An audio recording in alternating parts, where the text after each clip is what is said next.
Hey, y'all. Hey, listen. Y'all, I have not had a Snickers in, oh my God, I don't know, months, years. And my mama made everybody stockings for Christmas. And she put Snickers in the stockings. Now, Winnie Pooh, you know what kind of evil plan you had for 2024 to get me started back eating Snickers, but it's not going to happen. Okay?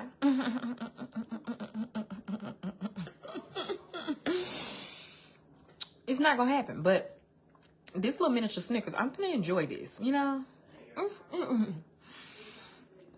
Hey, Kelly, it is a nice Saturday afternoon. I mean, but it's raining cats and dogs here, baby. It is raining, okay? Yeah. Listen, Aiden, I am looking at the trash can. Oh.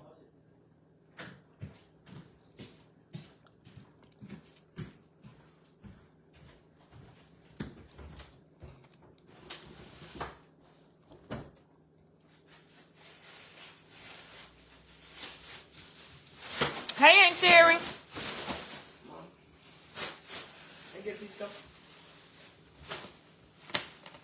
What did I tell you? Do what I asked you to do. What I asked you to do first before you ask me for something.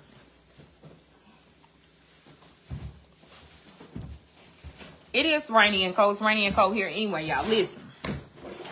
Hey, Stephanie. Thank you, girl. And it better not go down your throat or anywhere stuck in that room. When you're done chewing it, put it in the trash can. Don't swallow it. I do that, y'all.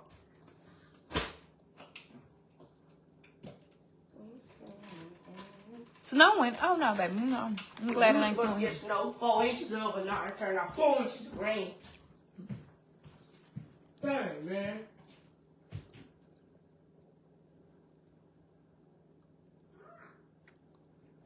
Aiden gonna make me uppercut him to the Lord. Aiden, that's exactly what's gonna happen. Listen, y'all. Okay, so I have a class getting ready to come up that I'm doing some research that I'm studying for or whatever. And the class is at the end of January. But, you know, it's $50. I'm not telling y'all to go purchase this class because it's already sold out. It's full, whatever. What I am getting ready to tell y'all, though, I'm getting ready to tell y'all what the class is about. Y'all don't even have to purchase the class. I'm going to tell y'all what it's about and give y'all the stuff that's going to be in the class. And the class is about money management, but it's about how psychologically how wait a minute, somebody said on Facebook, asked who still have their tree up. I know that's right, and Cherry. Bye, Felicia. Because Boosie tree don't never come down. That tree up 24,000 years a year, 24,000 years a month, 24,000 months a year, 12 months a year, 360. But so anyway, listen. So they wanted a therapist to come in and talk about like the psychology as it relates to money.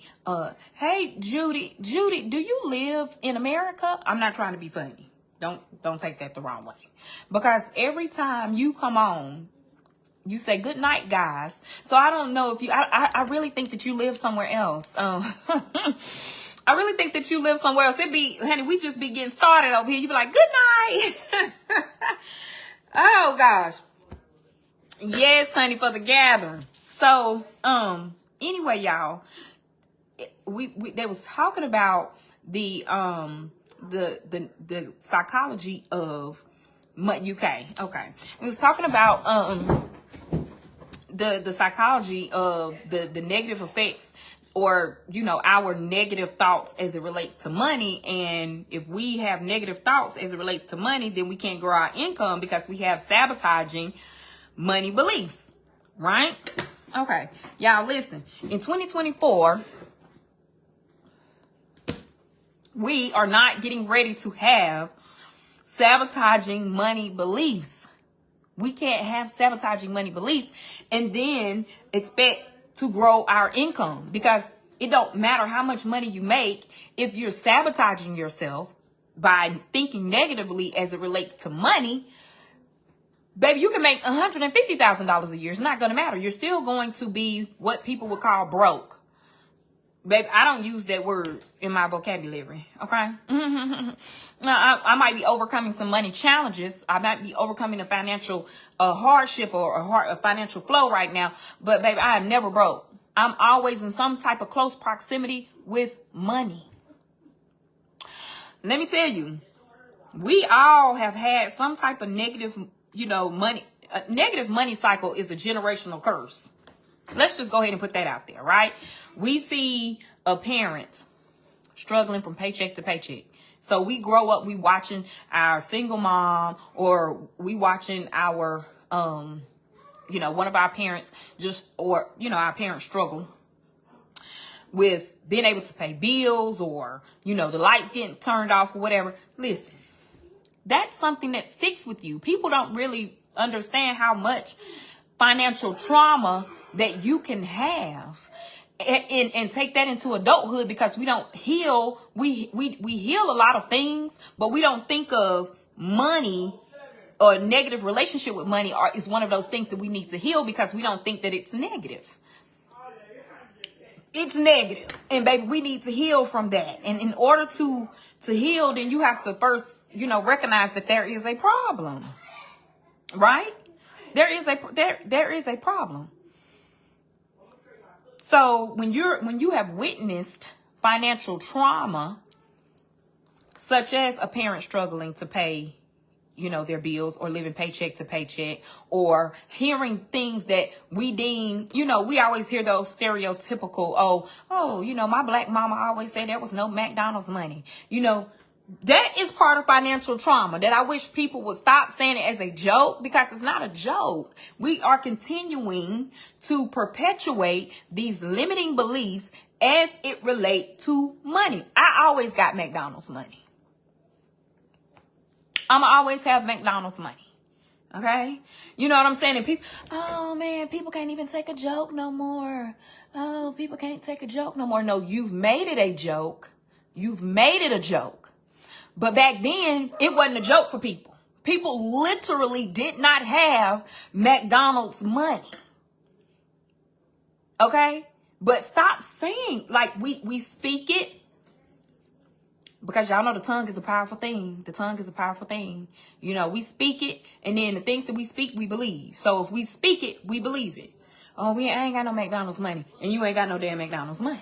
You go to McDonald's for, $12, $13. No, you don't. Do you not have $12 or $13? And even if you don't have $12 or $13, stop thinking that you cannot get $12 or $13.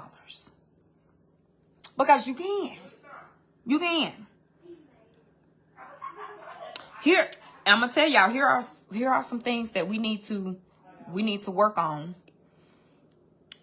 when we're overcoming our any type of financial challenge, when we're trying to heal from financial trauma, when we're trying to grow our money, and we're looking at it negatively. Stop talking about money. When you're talking about money and investing, it starts stressing you out. Soon as somebody come up to you, be like, oh, yeah, because the other day, I was watching the stock market. Oh, Lord, no, don't talk about the stock market to me. I don't know nothing about the stock market. I don't even like investing and da-da-da. Learn something, okay? Because, baby, rich people ain't going to tell you that investing is part of having some generational coin for the next generation. Most of the time, you might not even see a return on your investment, but your child might. Your children's children might. Okay? Okay? Because sometimes money is not even about you. It's about your legacy. It's about who coming after you that you trying to help. Okay? So learn how to be able to talk about money to people. Some people can't even stop shutting people down or not talking about because you don't feel like you can sit at the table. Baby, you can have a financial challenge right now and then still be able to sit at the table, because it's about how you feel about money, how you think about money. Money is always coming to you. Baby, if you drive past a bank today, you in close proximity to money. Okay? Okay? Now, if you're a type of person that spend money carelessly, me, that used to be me. Just impulsive. Just spend money very impulsively, without a care, without a thought, without a concern. That is part of financial trauma, and I'm going to tell y'all why. Sometimes, the same way that you can look at parents and see that they're struggling financially, you can look at parents and think that they got it all. Because that's how I used to be with my daddy. Your parent can try to help you, but they don't mean it negatively, but it can be a negative impact, right? So my daddy will always bail us out. It didn't even matter. Whatever we did, we made the stupidest financial decisions. And my daddy will always be there to bail us out. And that caused a negative relationship with money. That caused a negative, because what if my daddy gone? Who gonna bail you out then? And you out here with a negative relationship with money. So I had to, when I got older and I started to understand money and started to heal that negative relationship that I had with money, I talked to my daddy. I said, Daddy, you got to stop doing that. Because for one, you won't be able to enjoy retirement. For two, you're being an enabler. You're crippling us, even though you feel like you're helping us. You can't do that. And three, now that I'm a grown woman, I understand that my daddy needs to enjoy the fruits of his own labor. So we have to stop being selfish. People that spend money carelessly because of financial trauma, of seeing your parent continue to bail you out, stop being selfish. That is very selfish. That is very selfish, you guys. Okay? And I'm speaking from myself. I'm speaking from experience. I'm speaking from lived experiences. That was me, because I knew that my daddy was always going to bail me out, y'all. I knew that. I knew it. I knew I could go out and just blow $1,000 on something stupid, on some boots, and not even worry about paying my rent. Daddy, I don't got the rent money. Just spent $1,000 on a pair of damn boots. Just being financially irresponsible. And my dad was like, oh, he might fuss a little bit, but then you're going to give me the $1,000 to pay my rent. No, we got to stop doing, especially, and I ain't talking about 18, 19 years old. I'm talking about you 29, 30, 40. Come on now. Let's do better. Or you spend money out of just being bored because you can't sit at home. Oh, I guess I'll run down to the Dollar General. I'm just going to go. I'm bored. Let me go to Target. Baby, you ain't going to leave out of Target without spending at least $100. Don't go to Target thinking you just going to window shop. Stop spending money out of boredom. When you become bored when you're bored, create some hobbies so that you can replace that negative spending habit in the place of something positive. Okay? Now, if you're married and you hide money, you're not going to be able to grow your income with sabotaging money beliefs. Your sabotaging money beliefs stems from some type of childhood trauma around money. Heal your trauma. Heal your finances. Okay? You might, girl, I ain't got no financial trauma. I mean, no, I ain't none of that. Well, then why the hell you hide money from your spouse?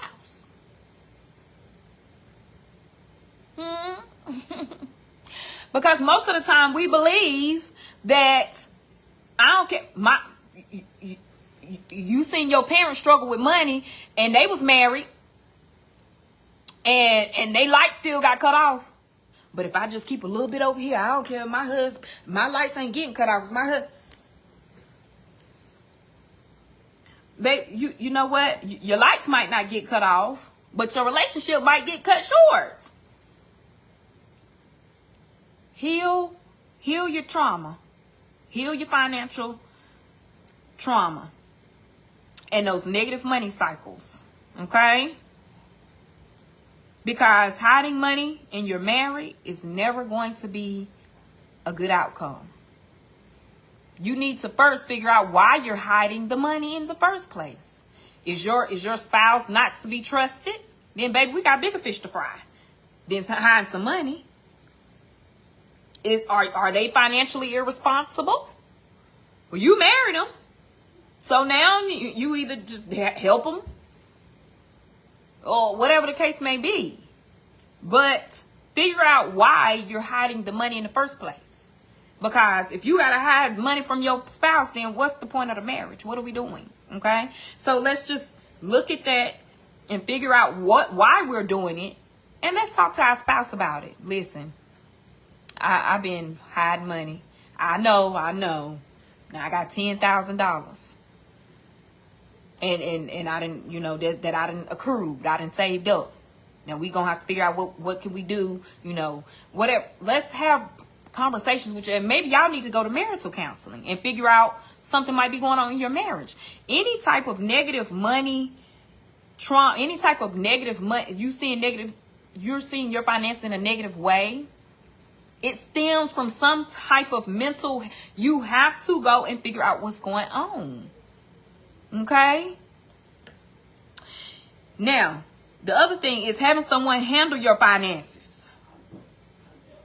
Why can't you handle your own finances? Now, I'm not talking about somebody that is not going to be like my sister, for instance. My sister, realistically, because she has a developmental disability, will not be able to handle her own finances. Not talking about somebody. I'm talking about an able mind, able-bodied person. Why is somebody else in control of your finances? Baby, you're vulnerable.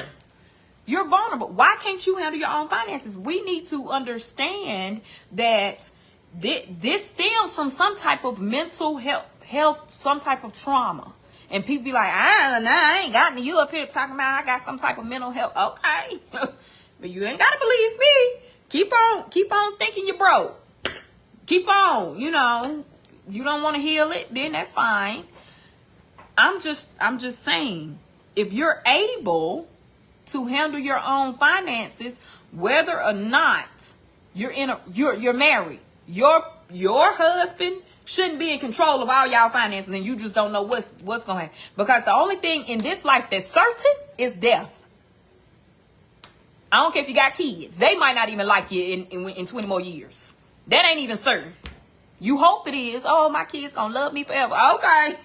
Baby, they grow up and be like, I can't stand my mama. You don't know what's gonna happen with your kids. But one thing that you do know for sure is, as sure as you live, you will die. So leave yourself vulnerable if you want to. Because you don't know how long that husband gonna be there. Hopefully to the end. But just say they don't. Or just say your husband passed away before you. What you gonna do? Baby, I done seen that 1,000 times. They don't know how to pay a light bill. They don't know where the insurance policy is. They don't know where. You're vulnerable. Even if you're not gonna pay the bill, still know where the money is flowing. You gotta have some type of education regarding the money, the finances. Oh, I want to be kept. I want to be kept too. And kept in the know. Baby, I can be a kept woman and know what's going on. Being a kept woman is not a fool. You're not foolish you're not a fool to the finances. A kept woman know every ins and outs of what's going on, and she's been taken care of. Okay? You know what's going on, you know. The next thing, hide money. And I'm not talking about from your husband. I'm talking about hiding money in the wall. When you die, people remodeling your house and they pulling out money out the walls, up under the mattress. Stop that. Oh, nah, because my great-great-grandpa said he don't trust no bank. He don't trust no financial institution. Okay, so you're going to have your money in here up under the mattress, not making a dime for you, when you can put it in a trust, or when you can put it in an insurance policy. and let it make some money for you.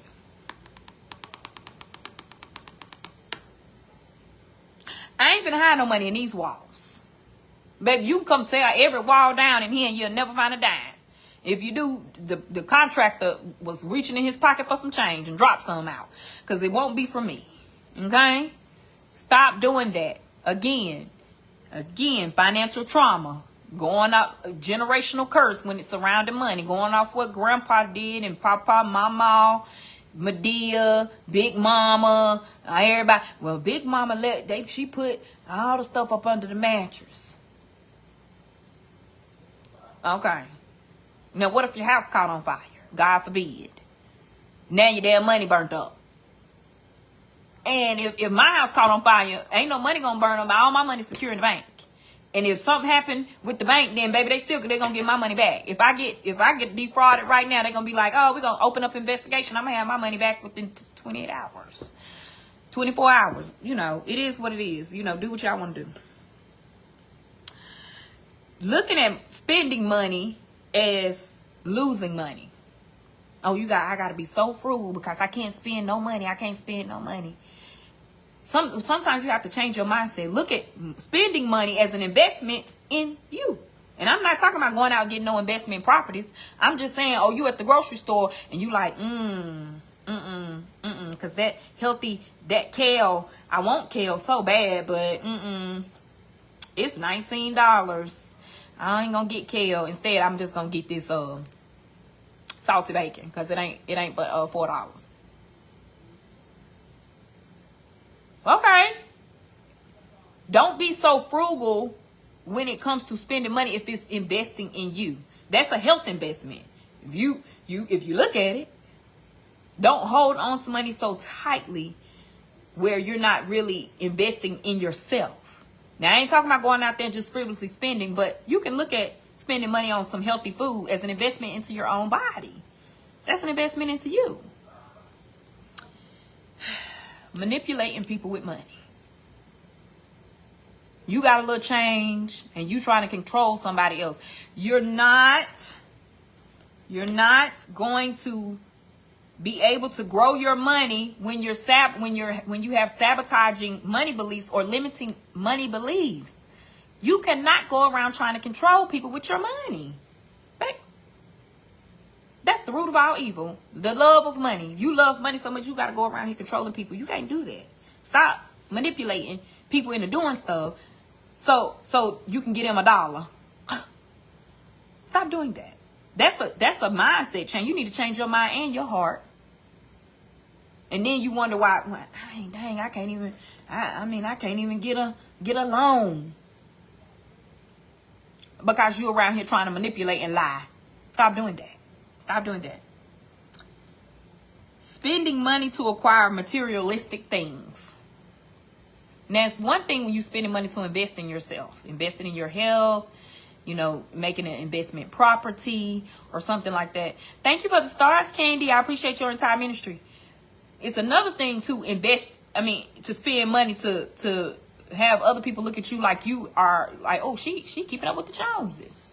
Baby, she done made it. Baby, that's looking rich, but really being broke. You got to go out and get I have seen it all, y'all. I was on TikTok the other day, and this girl had went out. She had 4 of those Stanley Cups. 4 of those Stanley Cups. She got 2 and her mama got 2. And she was selling them. And the reason why she was selling them is because so she can come up and get the money for the rest of it. She was like, I got 4 Stanley Cups for sale. I'm just trying to get the other half of my car payment. You following a trend, trying to keep up with the Joneses, and you ain't even paid your car note? Girl, I hope, mail them a Stanley Cup. Mail them one of them Stanley Cups. See if they'll take that as a partial payment. Because what? Stop spending money to acquire materialistic items, because that's never going to lead to anything but you going to the thrift store, whatever, trying to sell something to get some coin, if you can't afford to keep up that lifestyle. Now, if you can afford to keep up the lifestyle, then baby, I ain't talking to you. I'm not talking to you. Oh, I can afford every designer item I got. Okay, Mrs. Louis Vuitton. Blending. Now, this is really important. Blended families. Have a conversation with your boo before you start blending a family. And then next thing you know, I done spent money on my kids. And then you spend money on your kids. And then I'm trying to figure out, well, when you spend money on your kids and why you ain't buy my kids. Well, when you spend money on your kids and why you ain't buy my kids. Come together when you become blended family and see how the money gonna be best spent upon all of the children. Y'all, that be a big one. Because well, these my kids, I'm gonna buy my kids. You know, if you married into the mama, most likely the daddy, your kids is with their mother. So the kids in the household are the kids that's really get on the outside looking in. Them kids getting then your ex-wife, your baby mama, like, okay, well, why her kids going on the damn family vacation? You got two here, like, what is we doing? Then here come the money finances starting to look very shaky because y'all didn't have a conversation about merging a blended family and how that would look on your finances, or what type, how that would look as it relates to finances, because it can be very tricky. Then next thing you know, you're going to start seeing money fly out the house, because you trying to appease your ex-wife, your baby mama, or whatever, because she looking at your lifestyle. And so now you got to try to make her happy with sending extra money to them kids. Talk about all that. And last but not least, living above your means, like not being grateful for where you are when it comes to money, when it comes to your finances, and then you're overspending. People really do, like, they really don't know how to budget. And you having some type of financial literacy, taking some type of financial literacy course, or whatever the case may be, can help you out tremendously when it comes to budgeting your money so that you're not overspending. And people are like, dang, I mean, you 40 years old, you don't know how to budget your money? Not when you have financial trauma. No, you might not. But it's nothing wrong with admitting that. It's nothing wrong with admitting that I had some financial trauma. I made some financial mistakes. I'm trying to heal from those things. And now I just want, I want to not limit my beliefs when it comes to money. I don't want to sabotage that anymore. I want to have a positive relationship with money because I'm always in close proximity to money, and money is always flowing to me. Money is always flowing to me. I'm always in close proximity with money. So reprogram your mindset around money so that you can stop sabotaging yourself as it relates to money.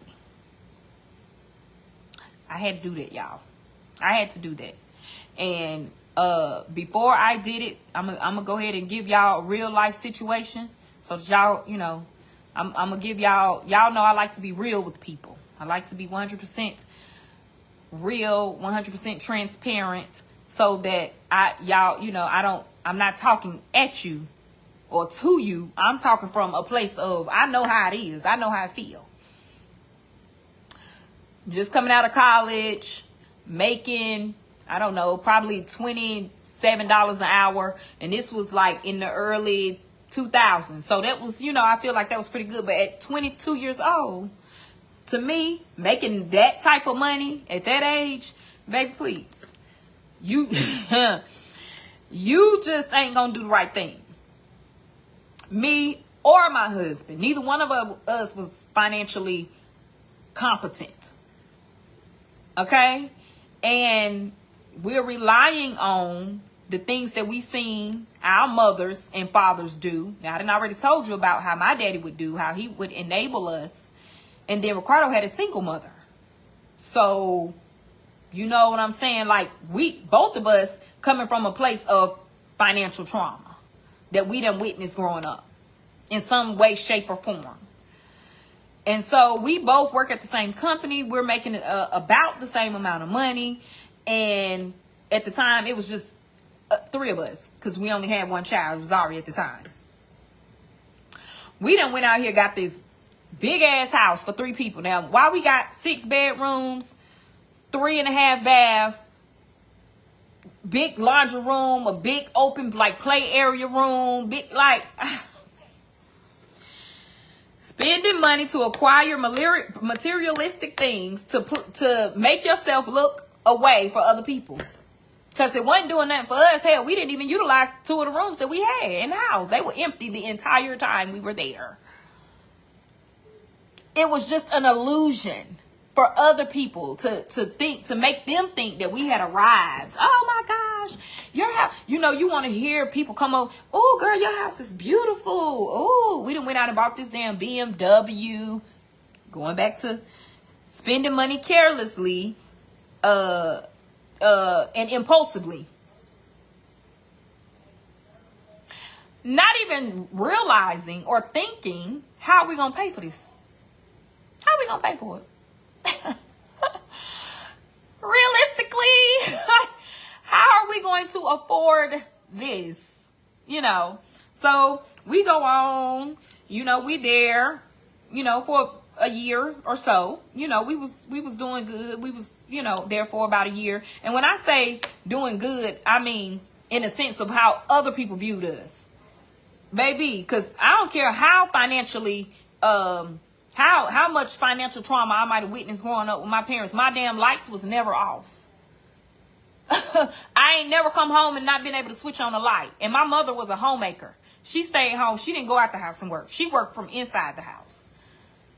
Okay, my daddy always was the one to go out and get it. Okay, so you know that could be a part of financial trauma too, because the beliefs that I had about my parents' relationship, I wanted to put that over into my relationship, and it don't work like that. It don't work like monkey see, monkey do. Okay, it don't work like that, because my daddy and my husband are 2 different people. My daddy is the oldest of 12 children.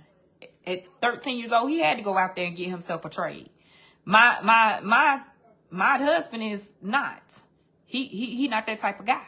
He wanted to go into a different field. My daddy has always been the type of person that's going to go out and hustle.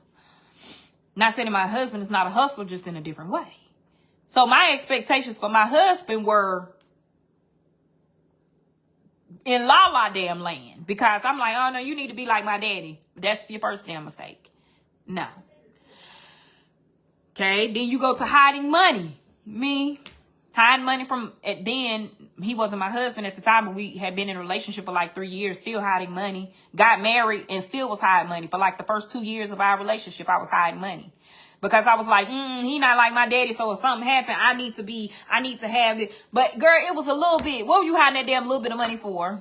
Because it wasn't even enough to take care of you or your daughter for a significant amount of time, because you had sabotaging money beliefs. Then what happened? You lose your house. You lose your car.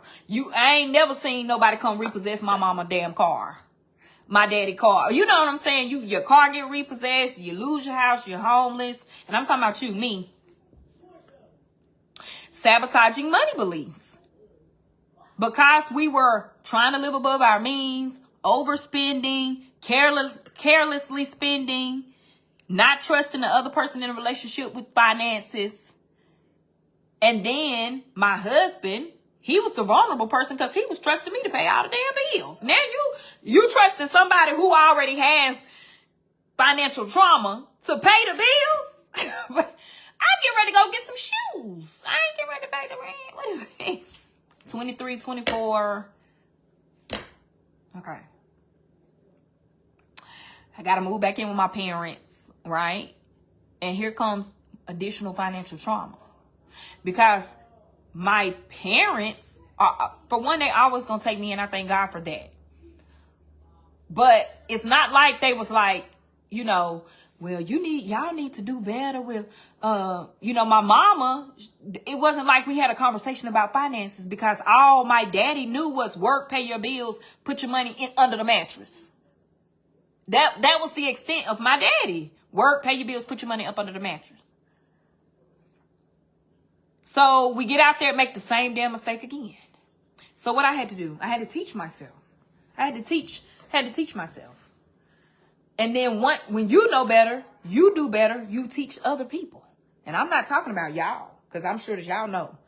I'm talking about my family. Once I learned, then I have to go talk to my parents about it. Like, Mama, Daddy, look, this how it go. You know what I'm saying? Like, we all need to heal as a family when it comes to the finances and sabotaging money beliefs and financial trauma. And when you go to your family like that and they sit down and they listen, and then they can add jewels because they are wise. You know, they're older than me. So they can be like, oh, okay, well, on top of that, this too. And once we all figured it out, y'all already know my last name Jones, baby. Keep up with the Joneses. Baby, keep up with the Joneses, okay? Because right now I'm putting a daughter through college. Because one of my daughters, thank God, no limit on financial. We gonna have financial security around here, okay? Now I done went through the fire. I done got burned. You know, and my children are gonna get burned. Baby, listen, you ain't gonna get out this life without getting scathed. You're gonna get burned. They gonna get burned. Them daughters getting burned right now. Oh, mama, we ain't got. I tried to tell you. Okay, but they'll be on a higher platform than I was. They'll be on a higher platform than I was. Like, we literally had to start from the bottom. At least Zaria, Carly, Aiden, Princeton, Majesty, they will start, they might go down. They ain't gonna go all the way down to the bottom because we know better now. We can give them some of those tools, you know. We ain't bailing them out all the time like my daddy did. Baby, you gotta learn. You gotta learn. I couldn't learn because my daddy was always bailing me out. Y'all, I'm telling y'all, that is a way for you not to learn. And it don't create financial security at all. It do not. Enabling somebody do not create financial security. That enables them and that continues the sabotaging money beliefs that they have. Or the limiting money beliefs that they have. So once I had to take some financial literacy classes. I have a few friends that are in finances that was able to sit down and talk to me. I had a few consultations. I taught myself, baby, you go on YouTube and learn anything you want to know. Okay? I got into getting some insurance policies, some investments, some businesses, because you can't have one stream of income and think that you're going to be okay. I'm sorry to tell you. I'm so sorry. I'm so sorry. Baby, use your gifts, use your talents, and yeah, go to work at the post office and come home and sell your cakes. I don't know what to tell you. I'm gonna go to soon as I get off here. I got a meeting to jump on at 4:15. But then I got 8 therapy clients to start seeing starting Monday. I'm gonna be a therapist, but baby, February books for me. I'm gonna come make them damn treats. I'm gonna be over here with these strawberries and these crush hearts and these love boxes for Valentine's Day. I'm gonna have streams of income. Bonnets getting ready to be back on the website. We got about 100 bonnets that's getting ready to be back up on the website. Honey, Aiden's Pop Shop getting ready to be popping, and Boost's Bonnets getting ready to be popping. Not only do I have business, my children have businesses too. They're all LLC'd, and my children get paid from their businesses. They get a 1099 at the end of the year. I'm just trying to tell y'all what's good because I've been in a situation where my lights been cut off. I've been in a situation where I'm living from paycheck to paycheck. I've been in a situation where I didn't know where my next meal might have came from, even though I knew that I could go to my mama's house. Sometimes as a grown person, you have to stand on business. You can't always go to your mama creating problems for your mama and your daddy. You got to stand on business. Like, you created the problem, now you got to stand on business, baby. What's that saying back in the day, what they used to say? You made your bed, now lay in it. And it's great to have that help, but you also have to set yourself up for, baby, something happened to my mom and daddy right now. Like, what am I going to do? What am I going to do? So I'm trying to tell y'all what's good, because I done been there. And I'm not saying that I'm rich, but what I am saying is that I don't have those limiting financial beliefs. And I believe that I am rich. I believe that I'm going to come into contact with money every day. Every day I'm going to come into contact with money. And for people to, oh, money don't make you happy. The reason why money don't make you happy is because you already have trauma. You already have some type of childhood trauma that you've not healed from. Of course, money is not going to make you happy, but financial freedom will. I don't give a damn. You can argue with your mama on that. Having financial security assists in your happiness. Because if I'm on vacation, I'm happy. How can I take 8 vacations a year if I don't have some type of financial security? Like, people have to stop telling lies. People that tell lies about money are the ones that don't want other people to have it. Oh, money ain't gonna make you happy. Money don't make happiness. Money don't create. Well, give it to me and let me see how happy I can be if you give it. They don't want you to have it. They don't want you to get it. They don't want, because they feed into your negative trauma. They feed into your financial trauma, your generational curse as it relates to your finances. They feed into that, and then we believe it. Oh no, I have to be, having all that money ain't gonna make you happy anyway. Well, I might as well just stay right here with my little $50 because I'm happy. I only got $50, but I'm happy though. I'm glad you're happy with $50, but boo, let me tell you, you'll be happy with $50,000 too. You just have to have the mindset. So I'm trying to tell you, they want to keep the money for themselves. They don't want everybody to have it. They don't want everybody to have it. So they'll tell you everything. So it's time for you to start believing that it's time for you to heal your financial trauma so that you can have a better relationship with money. And this is not about being rich, y'all. This is not about being rich. This is about having a life of financial freedom, because you don't have those limited financial beliefs. And having financial freedom don't have nothing to do with having financial freedom means I don't have to work and live paycheck to paycheck. Having an extra check a month, just an extra check a month, is, to me, that's financial freedom. I don't know about y'all, but we have to stop thinking so big when it comes to money.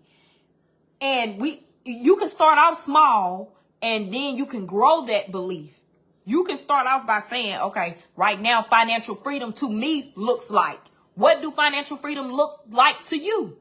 I ain't had a vacation in 5 years. If you can take a vacation this year, that's financial freedom to you.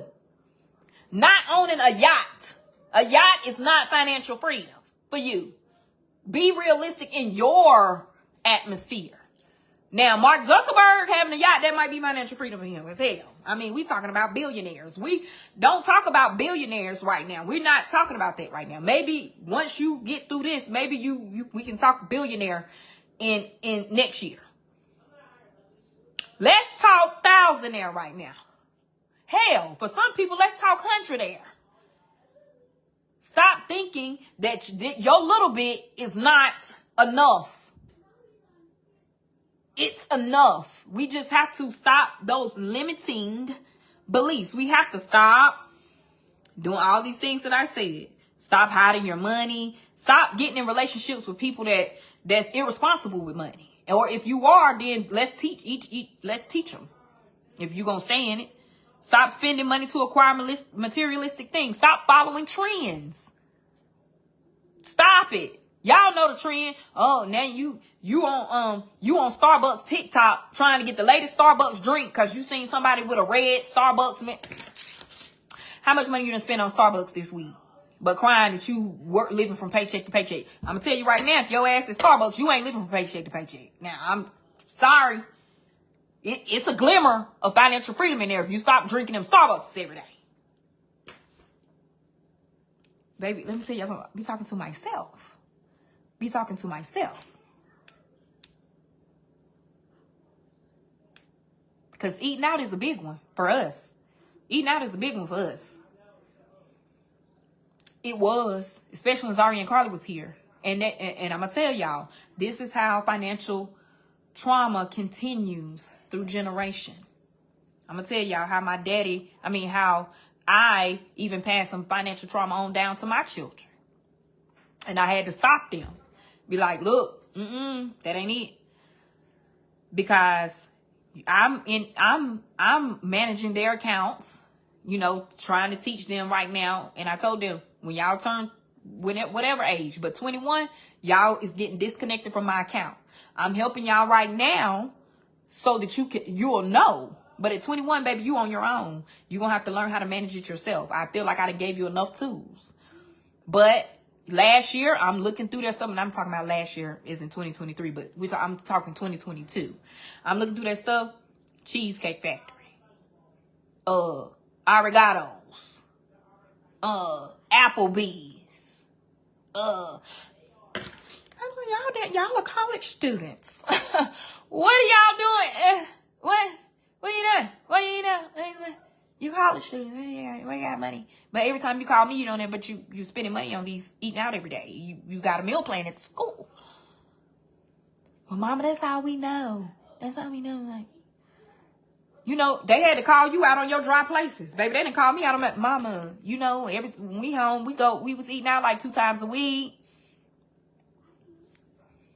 I was like, yeah, you're right. You're right. We was. I said, but the difference is we could afford to eat out. Y'all can't. So now you have to change your mindset. You have to go from, okay, when I was living with my mama, I could eat out. Now that I'm a college student, I can't eat out because I need gas. I might need a laptop. So I said, y'all have to change y'all thinking when it comes to eating out. I know what we was doing and what we did and how we did it. But as you grow, your mindset around money, it grows. It has to change. When your situation change, your thinking surrounding money change. Your husband lose his job or your significant other lose their job. You can't continue on doing the same things that you was doing when he had a job, or you lose your job. Y'all know 2 years ago, with almost 3, I lost my job. Me and my husband had to sit down and talk about how that was going to look. I was like, dang, I've been a job at 10 years and I'm gone from this job. And to me, that was my financial security. And I went in there and I was probably having a panic attack. My daughters were in college. I was trying to make sure that I was paying for one of them to continue to stay in college and doing all these things. And I was huffing and puffing with my mom was in there. I had learned, and I went straight to my mom's house, and I was, Mom, and my mom looked at me. She said, what's your name? I was like, Mom, no, you didn't hear what I said. She said, what is your name? I was like, Mom, you know my name. You gave me my name. Mom, you ain't hear what I'm saying. I was like, Mom, I lost my job. She was like, and you got several more. I was like, ow. I was like, I do. I got them. She was like, you have the tools to create money that you need. And she ain't lie. She wasn't lying. She ain't lied. She ain't lied. I've not in 3 years worked for anybody else. I've not. I've created my own business, I have my own practice now. I have my own therapy practice now. I don't deal with any insurance. Hallelujah. And thank you, Jesus. At my other job, I was dealing with insurance and it was a headache. I now only see private paying clients. And it has been the best since sliced bread. Sometimes we look at situations that we have to leave out of as the worst thing that ever happened to us. And because God been telling you to move for months and Sundays, and he had to do something drastic in order for you to move. Because it had been on my heart, but I was like, because I was too secure. I was too comfortable. So God was like, okay, well, you won't do it. I'm going to let them do it. I'm going to let them fire you. There, boom, there you go. You're fired. Now what you going to do? You can't do nothing now. Boom, bye. Because you got bigger fish to fry. You got other things that you can worry about. I done told you. You wasn't obedient, so now I got to take drastic measures. Okay? Thank you, Becky. I appreciate your entire ministry. So, yes, y'all. In 2025, when we come back next January, I want everybody to be like, girl, I'm healed from my financial trauma. And, honey, I'm making an extra $500 a month. Because, y'all, listen, we not. Now, if we can make an extra $100,000 a month, do that. Do it, okay?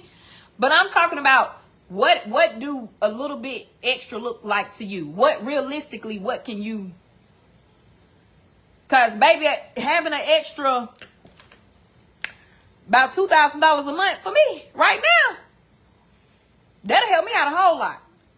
Because, baby, their sports eat up all that. Boosie and Aiden sports.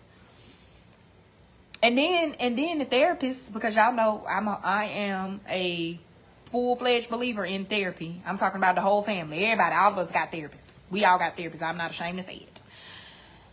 And both of their therapists feel like sports is like one of the best things for my children right now. I got to keep my kids in sports. So, the extra $2,000 for me. Baby, y'all, if let me get an extra $2,000 a month, they gonna be like, oh no, baby, she got an extra, she must got that extra $2,000, baby. But yeah, this Tootsie Roll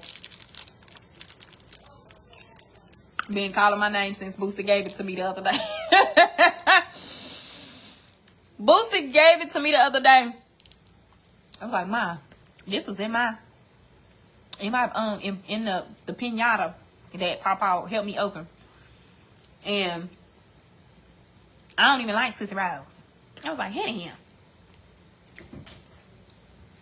Thank you.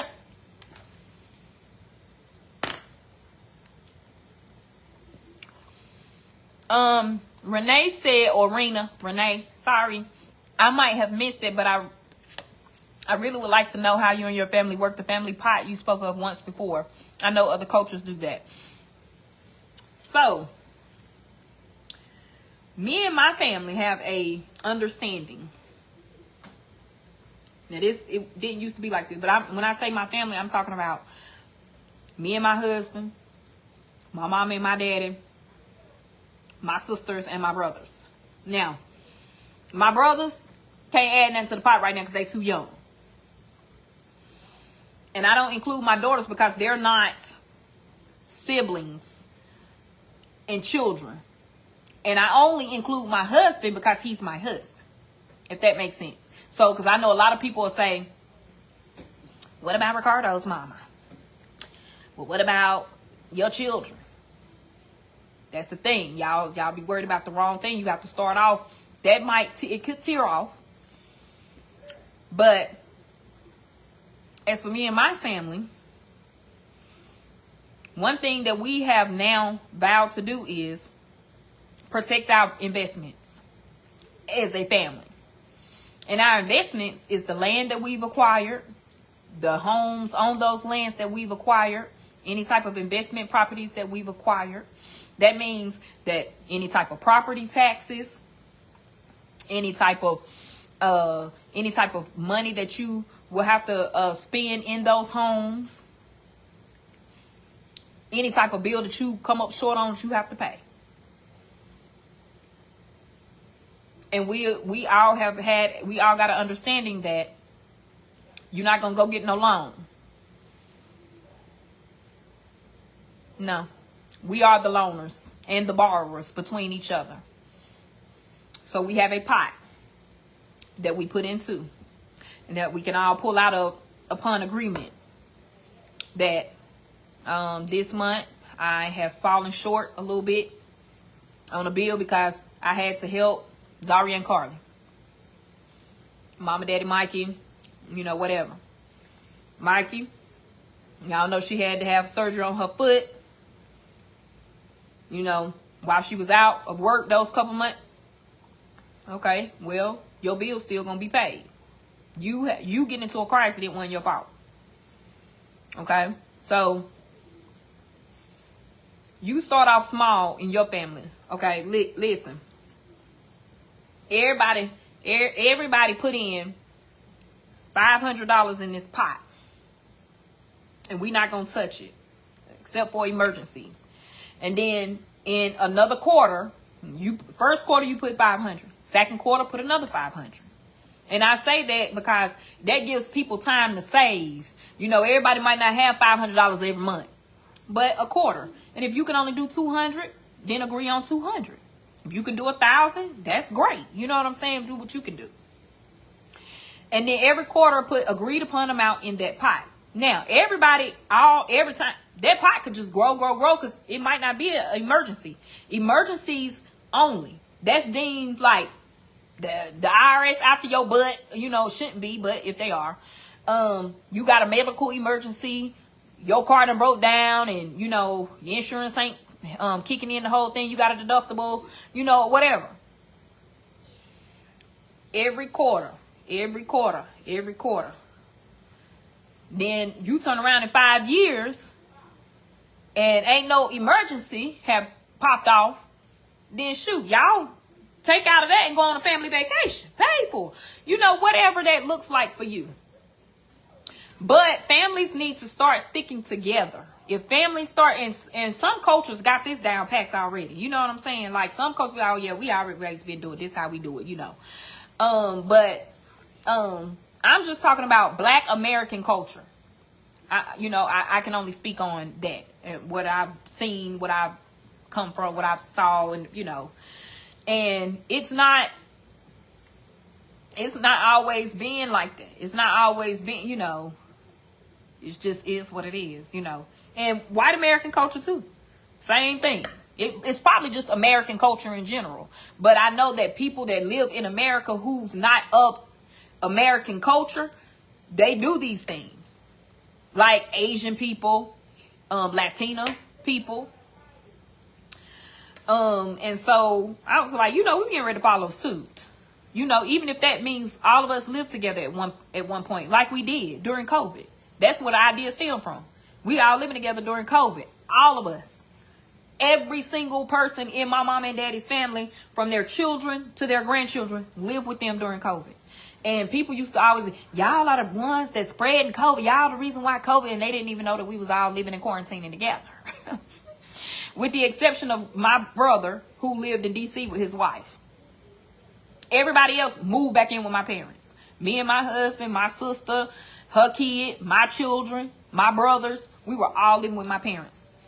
And guess what that helps my daddy come from a job that he was working on, build his shop in the backyard, and now all his businesses, he don't have no middleman. That's what it's about. Helping each other build. So it's about helping each other build. And everybody wins.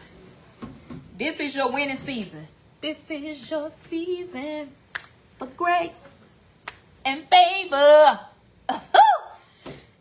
This is your season to reap what you have sown. Okay? So build each other up. Do what you can do. And baby, let me tell you something. You got to make sure you on the up and up with your family. You can't do it with toxic family members. If your family members ain't willing to heal from past, because a lot of stuff, you know, we had to get straight between each other. You got to get straight between your family members. What you said, what you did, that hurt me. Because, baby, when it come to money, resentment seep in, baby, you got to be able to, come on now. So it helps all around with any type of family ordeals that you might have not put to bed. What you got to do? Do what you got to do. But I'm going to see y'all back in 2025. And I'm going to be like, did you heal your financial trauma and you stop sabotaging your money beliefs? And if so, girl, how I been working out for you?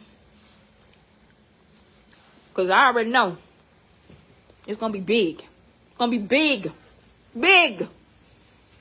Y'all got this. Oh, my black. Thank you. It's raining. I got my rain boots on. I'm getting ready to go to Dollar General. I got some coupons. I got some coupons. And so me and the kids getting ready to go spend these coupons. Because y'all know y'all got 5 out 25. And then I clipped some additional coupons for some detergent. Don't worry about these Amazon packages on my purse.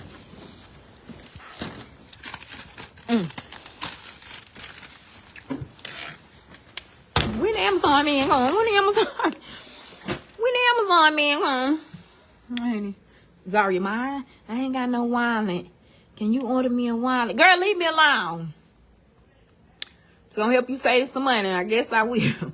No, those Saturday deals be on, don't they, Brittany? I mean, they really be on. So, honey, yeah, go ahead and go on. If you got the app, the Dollar General app, clip your coupons and go on over there and grab you some deals. Okay. Okay. Y'all have a good and blessed day. Bye. Come on, children of the corn.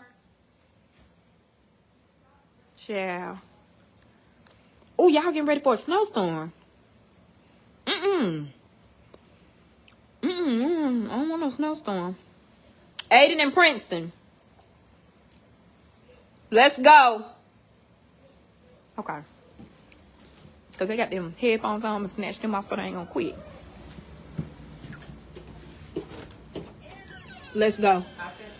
Let's go. Let's go.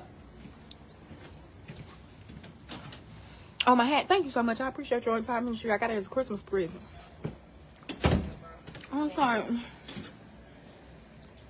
Because one thing I love is a hat, child.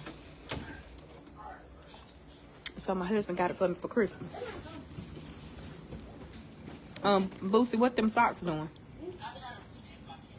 Pull them socks down. Pull your pants down over that sock.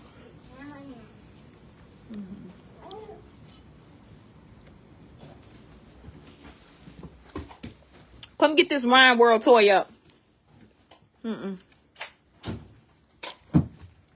Provide you a little light. Put it where it go. I didn't know where it go. Princeton, put that Ryan's World toy up before I throw it in the trash can. Where it go? Put it over there in that blue bucket. Because Ryan will be in the trash. Child. Mom, I have a hood. I'm looking for that blue vest. Child. Where's it at, Boosie? I don't know. You don't never know. You don't never know nothing. Don't never know.